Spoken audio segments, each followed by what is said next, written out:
Bienvenidos a una nueva clase de historia de la Iglesia cristiana. Estamos compartiendo con ustedes la historia de la Iglesia basada en el libro escrito por Jesse Lehman Hurlbut. Y hoy hemos finalizado lo que es la historia de la Iglesia medieval. Y el siguiente capítulo estará dedicado a la Iglesia reformada. Antes de pasar a la Iglesia reformada, hagamos un breve comentario de lo que hasta aquí hemos tenido la oportunidad de compartir con ustedes. Nuestra primera sección fue la Iglesia Apostólica, desde el año 30 hasta el año 100, después de la muerte de Juan el Apóstol. Luego, la Iglesia perseguida, que va desde el año 100 hasta el 313 después de Cristo. La Iglesia imperial, desde el 313 hasta el 476, con la caída del Imperio Romano.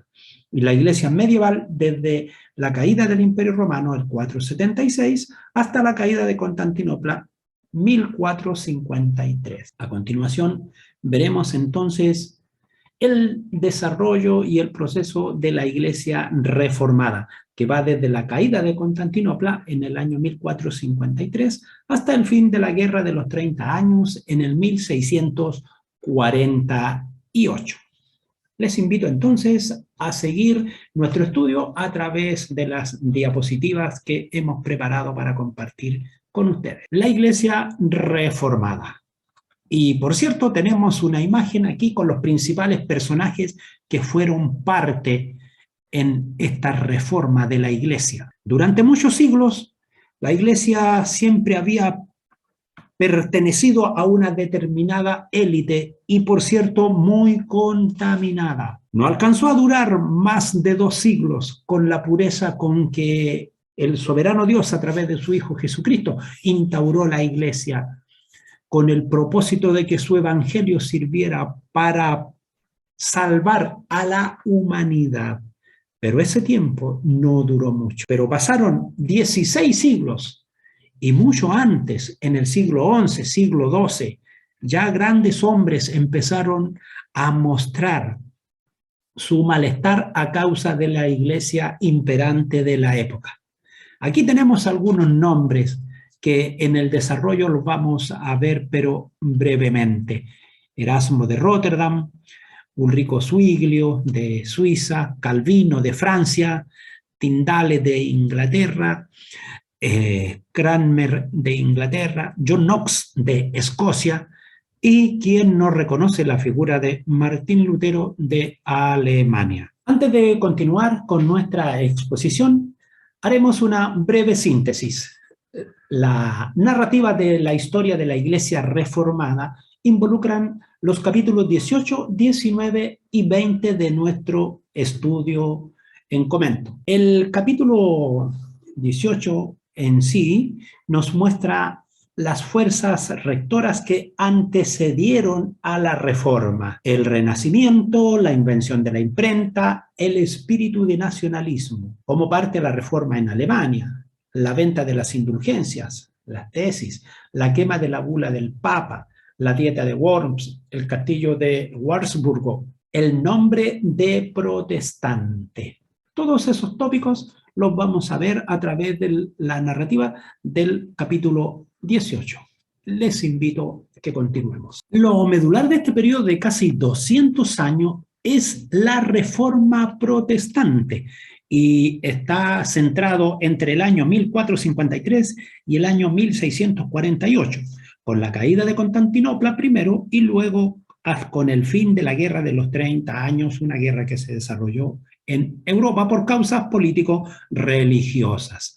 Este movimiento ya había dado muestras de su aparición en los siglos anteriores, tal como lo vimos con los personajes que conversamos así en breve pasada. Solo faltaba el artífice, el detonante, capacitado y empoderado para confrontar el aparato religioso que regía al mundo.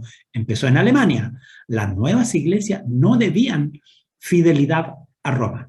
Veamos los vectores que aportaron en su detonación a nivel mundial. Primero, el gran aporte intelectual dado por el Renacimiento. el despertar de Europa, el querer saber, el querer conocer la filosofía, las artes, la literatura, y en un contexto investigador no antirreligioso, porque no debemos de olvidar que todo lo que se hacía, se quería investigar, se quería conocer, la Iglesia lo encontraba herejía y lo condenaba. Así fue la situación de Galileo Galilei y muchos otros que ustedes deben recordar algunos de sus nombres. Los principales pensadores y escritores fueron hombres de la Iglesia. ¿Cómo ocurrió esto? Esto vino a través del monacato. No nos olvidemos que a causa de vivir en los monasterios, en ellos se aglutinaron y se refugiaron allí, se escondieron allí mentes brillantes, personas ilustradas, que incluso bien comentamos que el área oriental de Roma, del Imperio Romano, no se defendió a causa de que habían muchos monasterios y no había gente para combatir. Esa fue la situación por la cual el Imperio de Oriente cayó tan fácilmente en manos de los turcos. Sin embargo, al norte de los Alpes, en Alemania, Inglaterra y Francia, el movimiento era más religioso. Esto despertó un nuevo interés por las escrituras en el griego y hebreo y una investigación de los verdaderos fundamentos de la fe, aparte de los dogmas entregados por la Iglesia. Recordemos nosotros a los iniciadores, a los valdenses, a los albigenses, y en el futuro veremos también a los hugonotes. Indirectamente, el Renacimiento produjo un debilitamiento a la Iglesia romana. Por otro lado, un aporte importante proveniente precisamente de un país protestante, Alemania. La imprenta en 1455, unos 40 años antes del descubrimiento de América, fue como lo es hoy el computador a una máquina de escribir. La imprenta facilitó la propagación de la verdad bíblica, pero más todavía al alcance de todo lector, no como en la Edad Media, solo para las altas clases sociales o religiosas. Ahora, la lectura estaba al alcance de todo aquel que al menos supiera leer en la lengua vernácula. Así, una enseñanza reformada llegaba pronto a sus millones de destinatarios por toda Europa. Otro punto importante en Europa nace desde la misma Iglesia el espíritu nacionalista. El espíritu de patriotismo de los pueblos comenzó a manifestarse en la inconformidad de la autoridad que los conducía. No era propia. Se le pagaban tributos y la comunidad no se desarrollaba. Cuando empezaron la reinterpretación de la escritura, entonces los mismos feligreses empezaron a entender que al conocer la verdad que era Jesucristo, eran verdaderamente libres. Y eso, junto con el Renacimiento, empezó a crear dentro de la Iglesia un espíritu nacionalista e independentista. Mientras la reforma se iniciaba por Europa, la llama estalló en Alemania, en el electorado de Sajonia, como se llamaba en aquel tiempo, bajo la dirección de Martín Lutero, monje y profesor en la Universidad de Wittenberg, que además también había estudiado abogacía. El Papa León X necesitaba mucho dinero para terminar el templo de San Pedro en Roma, en el Vaticano. Por lo tanto, comisionó a Juan Tetzel por Alemania a vender certificados de indulgencias firmados por el Papa. Lutero predicaba en contra de esto y sus ventas de indulgencia, denunciando abiertamente sus enseñanzas. La fecha exacta que los historiadores fijan como el principio de la Gran Reforma es el 31 de octubre de 1517. En la mañana de ese día, Martín Lutero clavó en las puertas de la catedral de Wittenberg un pergamino que contenía las 95 tesis, que sería muy interesante para ustedes como alumnos, estudiantes de la historia de la Iglesia, al menos leerlas, para que no solamente les suenen en sus mentes 95 tesis, sino que entender y comprender qué era lo que en sí decían y si verdaderamente Lutero se estaba levantando en contra de los principios de la Iglesia o estaba declarando una verdad que la Iglesia no estaba respetando. En junio de 1520, una bula del Papa León X excomulgó a Lutero. Se le ordenó a Federico el Sabio, elector de Sajonia, que le entregase a Lutero para juzgarlo, porque este hombre emperador, este rey, lo mantenía a custodia y él lo salvaguardó. Recibió la bula de excomunión y la quemó en las puertas de Wittenberg ante una asamblea de profesores de la universidad, de estudiantes y el pueblo. Así, Lutero renunció a la Iglesia Católica Romana. Y en 1521, Lutero fue citado a la Dieta de Worms. ¿Por qué no era un concilio? Porque no estaba con los prelados de la Iglesia, sino que era algo aislado de ahí, de ese sector, en los límites con el Rin. El 17 de abril de 1521, Lutero estaba ante la Dieta presidida por el emperador. No pronunció ninguna de sus palabras y el emperador Carlos V le permitió salir de Worms en paz, porque le habían ordenado apresarlo y matarlo, pero sin embargo el emperador le salvó la vida. De regreso a su hogar, lo apresaron y lo llevaron por seguridad al castillo de Warburg, en Turingia. Allí tradujo el Nuevo Testamento al alemán en 1521. Varios años después se terminó el Antiguo Testamento. Al regresar a Warburg, en Wittenberg, reasumió la dirección del movimiento en favor de la Iglesia reformada, exactamente a tiempo, para salvarle de sus excesos extravagantes. Los estados alemanes estaban divididos, los del norte apoyaban a Lutero y los del sur a la Iglesia romana. En 1529 se celebró una dieta en Espira, objeto reconciliar ambas partes. ¿Por qué razón? Porque los del norte estaban con Lutero y los del sur eran católicos romanos. Los gobernantes católicos eran mayoría y condenaban la doctrina de Lutero, pero solicitaron que se le permitiera entre los luteranos la confesión católica, pero negaron a los luteranos su confesión entre los católicos. A esta desequilibrada ley, los príncipes luteranos hicieron una protesta formal y desde ese tiempo se le conoció como protestante y su doctrina como la religión protestante. Es decir, no solo son luteranos, sino que también llamado protestante. De esta forma termina el capítulo 18. Vamos a continuar con una breve síntesis de lo que nos presentará el capítulo 19 del quinto periodo de la historia de la Iglesia reformada. La reforma en otros países, aparte de Alemania, en Suiza, en el Reino Escandinavo, en Francia, en los Países Bajos, llámese Holanda, Bélgica, en Inglaterra, bajo el rey Enrique VIII, Eduardo VI, la reina María de Tudor, bajo la reina Isabel I y Escocia. Los principios de la religión reformada, la religión bíblica, la religión racional, la religión personal y la religión espiritual. Ese es el contenido del capítulo 19. Continuamos entonces con el capítulo 19. En este capítulo veremos cómo se desarrolló la reforma en otros países fuera de Alemania. En Italia y España la rechazaron denodadamente. En Francia y los Países Bajos entró con duda, pero en las naciones del norte fue muy bien recibida.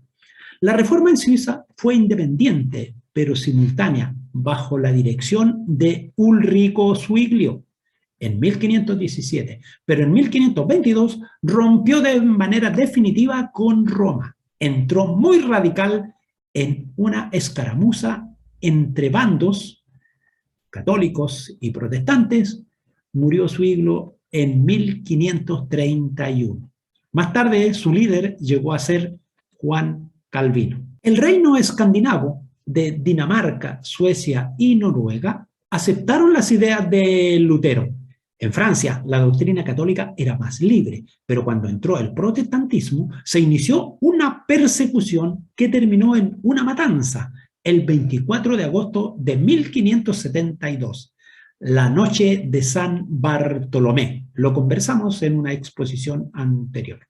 Los Países Bajos, Holanda y Bélgica, en principio bajo control de España, cuando se independizaron, entonces la zona norte holandesa fue protestante y la zona sur belga católico-romana. Hasta el día de hoy, Holanda, desde Ámsterdam hacia el sur, es católica y desde Ámsterdam hacia el norte es protestante. En Inglaterra el movimiento pasó por altos y bajos, pero en concreto Guillermo Tyndale tradujo el Nuevo Testamento al inglés, primera versión después de la imprenta. Y en 1536 Tyndale fue martirizado en Amberes, Bélgica. Otro líder inglés fue Tomás Cranmer. Lo condenaron a morir quemado. En Inglaterra, el emperador Enrique VIII se divorció y, por lo tanto, se separó de Roma. Formó lo que se conoce como la Iglesia Anglicana. Él era el jefe de la iglesia. Mató a romanos y protestantes. Bajo Eduardo VI, que era un rey joven, en su tiempo avanzó la reforma dirigida por Cranmer y por otros más. La reina María Tudor sucedió a Eduardo VI. Era una fanática romanista. En 5 años martirizó a más de 300 cristianos. Con Isabel I, la mejor de todos los soberanos de Inglaterra, las prisiones se abrieron, los exilios se revocaron, la Biblia se honró, la época más gloriosa de la historia inglesa. La Iglesia de Inglaterra se estableció de nuevo y tomó la forma en que ha continuado hasta el día de hoy. En Escocia fue lento el proceso, pues la Iglesia y el Estado lo gobernaban la férrea mano del cardenal Beaton y la reina regenta, que era María de Guise. Pronto, cuando Juan Knox en 1559 asumió la dirección del movimiento reformador, entonces llevó la reforma mucho más adelante que la de Inglaterra. La iglesia presbiteriana, según planeó Juan Knox, llegó a ser la iglesia oficial de Escocia. El origen de los presbiterianos está precisamente en Escocia, bajo la mano de Juan Knox. Los cambios en la iglesia post-reforma durante el siglo XVI. A principios de siglo la supremacía católica, pero luego cada país al norte de Europa tenía su propia iglesia nacional.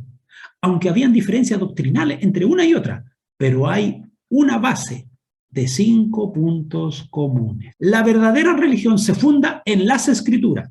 Los católicos prohibían las escrituras a los laicos y se oponían decididamente a toda traducción que se hiciera en el lenguaje usado por el pueblo.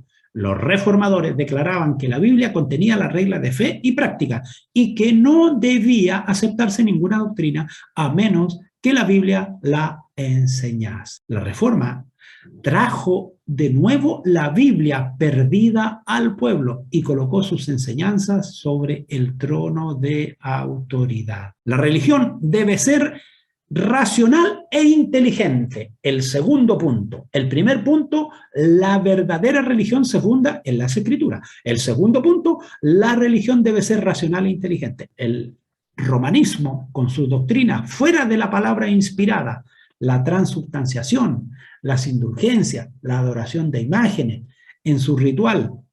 Los reformadores, aunque subordinados debidamente a la razón, pero más allá a la revelación, reconocían la primera como un don divino y demandaron un credo, una disciplina y una adoración que no violase la naturaleza racional del hombre. Tercer punto, una verdad a la que se da énfasis en la Reforma fue la religión personal.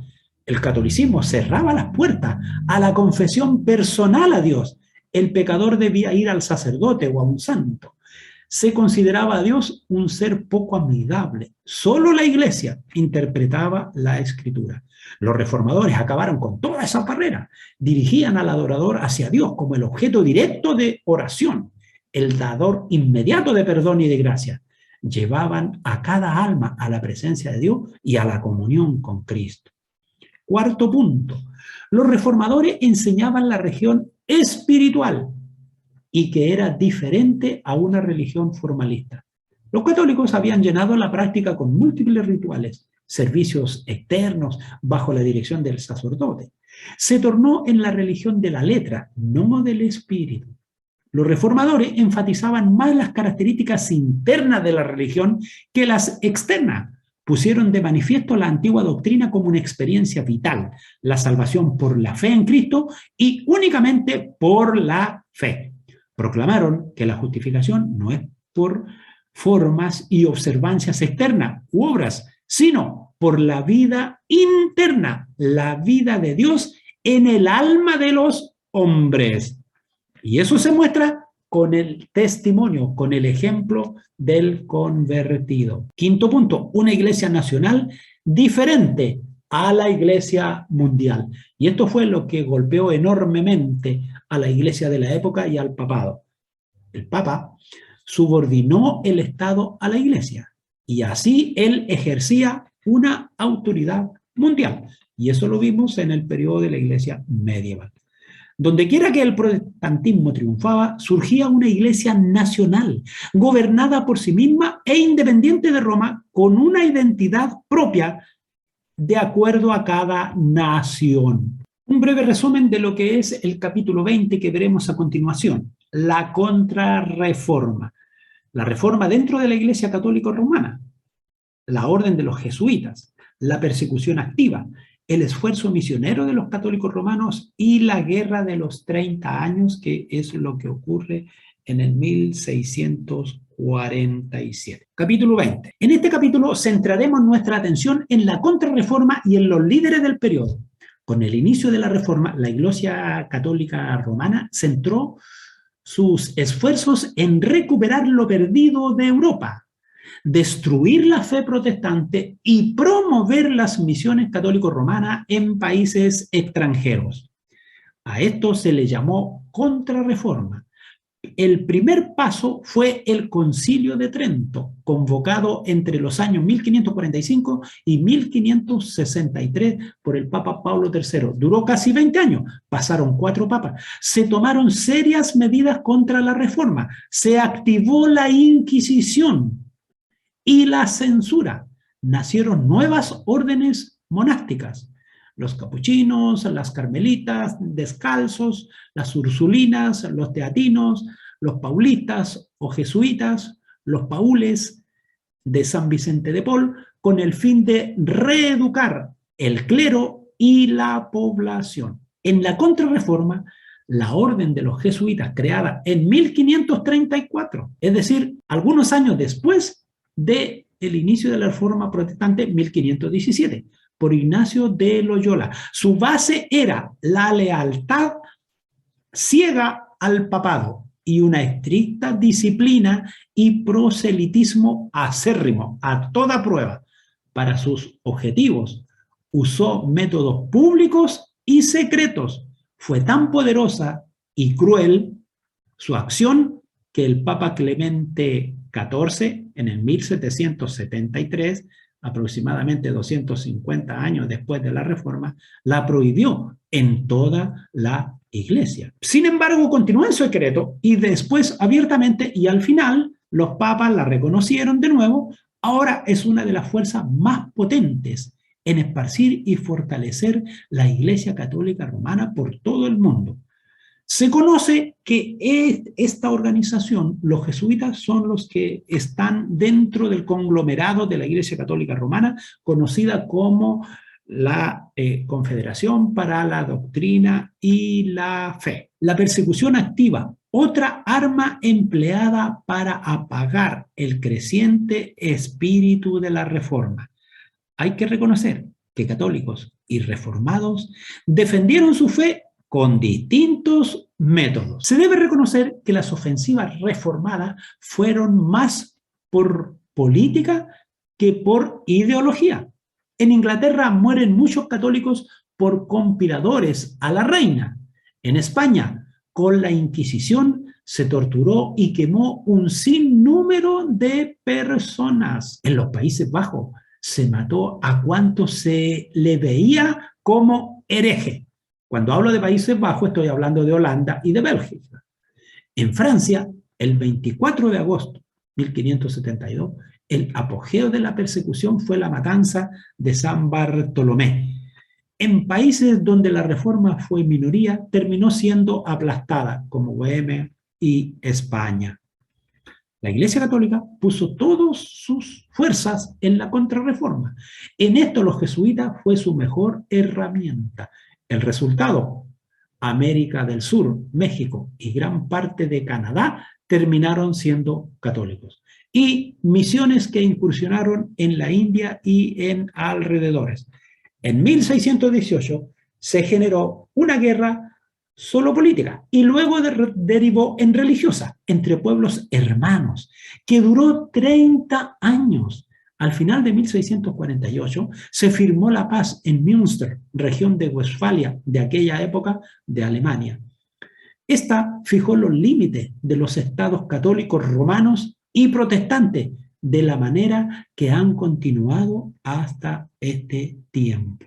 No podemos olvidar que cuando el conquistador llegó a América, no entró con la religión en paz, fue con las armas y contra la voluntad de los receptores. Ahora veremos, en medio de este gran desafío, unos abogaban por la reforma, otros por mantener el pasado sin Cristo.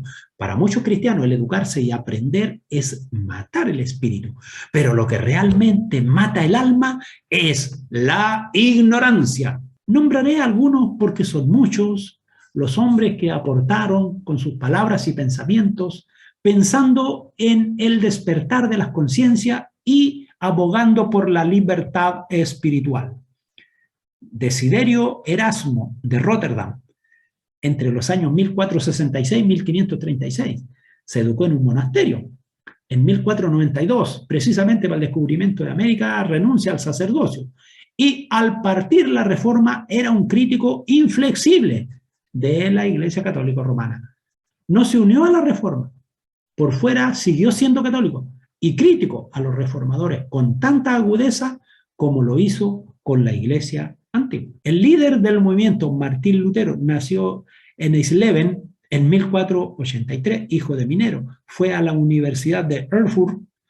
Quiso ser abogado, pero decidió por el monasterio agustino y en 1511 lo envían a Roma y regresó defraudado de la mundanalidad de la Iglesia. En ese mismo año empezó su carrera de reformador, atacando la venta de indulgencias o de perdón de pecados. Y como ya vimos, clavó sus tesis en las puertas de Wittenberg. Fue autor de muchos escritos en Alemania, pero el más incomparable fue la traducción de la Biblia al alemán. Murió mientras visitaba el lugar de su nacimiento en Eisleben, el 18 de febrero de 1546, a los 63 años de edad. Otro gran hombre fue Juan Calvino, un francés nacido en Noyon entre los años 1509 y 1564. Este fue uno de los más grandes teólogos del cristianismo, después de San Agustín de Hipona. Estudió en París, Orleans y Bourges. Y en 1528 abrazó la enseñanza de la Reforma y lo desterraron a París. Pasó muchos años en Ginebra hasta su muerte. Tomás Cranmer, entre 1489 y 1556, fue un sacerdote inglés. Llegó a ser obispo de Canterbury. Prestó servicios a Enrique VIII, Enrique VI y la reina María. Murió en la hoguera en 1556. John Knox, entre 1505 y 1576, fue ordenado sacerdote en la Universidad de San Andrés, pero en lugar de entrar al pastorado, ejerció como maestro. En 1547 abrazó la causa de la Reforma. Por esto fue condenado a las galeras francesas. Luego vive desterrado en Inglaterra bajo el protectorado del rey Eduardo VI. Y después del ascenso de la reina María en Europa continental. Logró que la fe y orden presbiteriana alcanzaran importancia suprema en Escocia y dirigió una reforma más radical que en ningún otro país de Europa. murió en 1576. Al sepultarlo, dijeron: aquí yace un hombre que nunca tuvo temor. En este periodo se hacen conocidos los católicos Ignacio de Loyola, español, quien nació en 1591 o 1495, y Francisco Javier, que nació en 1506. Ambos encabezaron la Orden de los Jesuitas. Con la exposición del capítulo 20 hemos dado por concluida la clase de Historia de la Iglesia correspondiente al quinto periodo, que va desde el año 1453, la caída de Constantinopla, hasta el año 1648, el término de la Guerra de los 30 años. Deseo para cada uno de ustedes que esta exposición sea de gran utilidad y ayuda. Que el soberano creador bendiga su vida. Nos veremos en la próxima clase si Dios nos concede salud y vida.